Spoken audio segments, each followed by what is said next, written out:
आज हम दोस्त क्लास 11 में ग्राम मॉलिक्यूलर मास के बारे में पढ़ेंगे। सबसे पहले जानेंगे उस ये ग्राम मॉलिक्यूलर मास होता क्या है। तो जब मॉलिक्यूलर मास को ग्राम में लिखते हैं तब उसे ग्राम मॉलिक्यूलर मास कहते हैं। जहां पर तो जब मॉलिक्यूलर मास को हम लोग व्यक्त करते हैं ग्राम में तो उसे कहते हैं ग्राम मॉलिक्यूलर मास। इसी को हिंदी में लिखा गया है। ग्राम में व्यक्त किए गए मॉलिक्यूलर मास को ही ग्राम मॉलिक्यूलर मास कहा जाता है। और दोस्त एग्जाम्पल की ओर आते हैं। एग्जाम्पल है हमारा दोस्त वाटर का मॉलिक्यूलर मास निकालना है। तो मॉलिक्यूलर मास का मतलब है दोस्त एक मॉलिक्यूल का मास। तो हम लोग जानते हैं दोस्त कि वाटर हमारा दो चीजों से मिलकर बना हुआ है। ये मेरा वाटर का मॉलिक्यूल है। तो वाटर आपका दोस्त वाटर हमारा दोस्त दो चीजों से मिलकर बना हुआ है। एक हमारा हाइड्रोजन है और दूसरा कंपोनेंट ऑक्सीजन है। जहां पर हाइड्रोजन का एटॉमिक नंबर 1 और एटॉमिक मास 1 होता है। ऑक्सीजन का एटॉमिक नंबर 8 और एटॉमिक मास आपका 16 होता है। तो हम लोग जान रहे दोस्त हाइड्रोजन का एटॉमिक मास 1 है तो 1 लिखिए।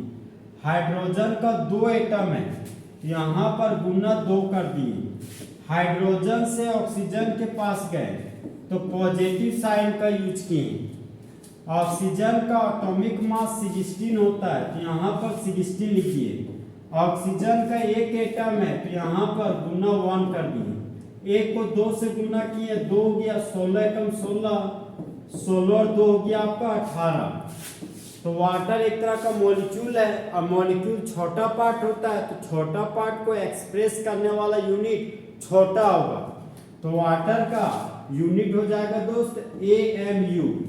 तो वाटर का मॉलिक्यूलर मास हो गया 18 एटॉमिक मास यूनिट।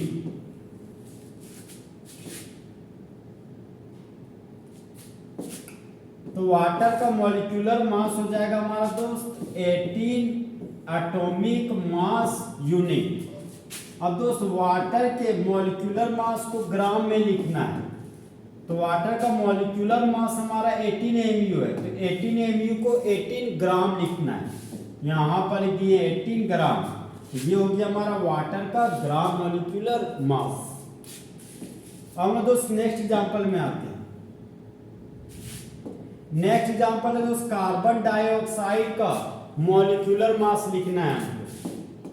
तो हम लोग जानते हैं दोस्त कि कार्बन डाइऑक्साइड हमारा दो कंपोनेंट से मिलकर बना हुआ है। कार्बन डाइऑक्साइड दो कंपोनेंट से मिलकर बना हुआ है। एक आपका कार्बन है, दूसरा एलिमेंट आपका ऑक्सीजन है।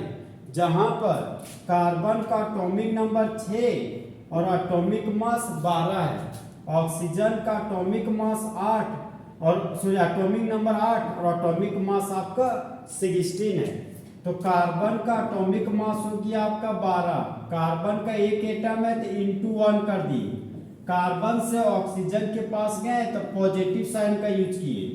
ऑक्सीजन का एटॉमिक मास 16 होता है, यहाँ पर लिख दिए 16। ऑक्सीजन का 2 एटम है तो यहाँ पर गुना 2 लिख दिए। तो 12 एकम 12 हो गया, 16 दूना हो गया 32 और 12 हो गया आपका 44। और हम लोग जानते हैं दोस्त कि कार्बन डाइऑक्साइड एक तरह का मॉलिक्यूल है। तो मॉलिक्यूल छोटा पार्ट है और छोटा पार्ट को व्यक्त करने के लिए छोटा यूनिट यूज करेंगे। तो छोटा यूनिट के रूप में दोस्त एटॉमिक मास यूनिट यूज करेंगे जिसका सिंबल होता है AMU। तो कार्बन डाइऑक्साइड का मॉलिक्यूलर मास हो गया 44 AMU।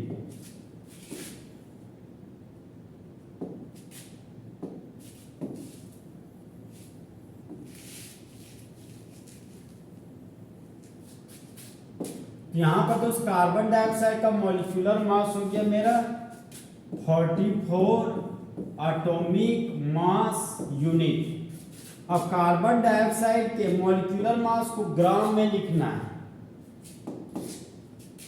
तो कार्बन डाइऑक्साइड का मॉलिक्यूलर मास 44 MU है, ग्राम में लिखेंगे तो 44 ग्राम हो जाएगा। तो इस तरह दोस्त कार्बन डाइऑक्साइड का ग्राम मॉलिक्यूलर मास हो गया 44 ग्राम। तो इस तरह हमारे दोस्त फुल एचडी में ग्राम मॉलिक्यूलर मास खत्म हो गया। तो दोस्त ताकते रहते तुमको शाम सवेरे नैनों में बसे हैं जैसे तेरे नैन, तेरे मस्त मस्त दो नैन हिमांशु कुमार का दिल का ले गए चैन।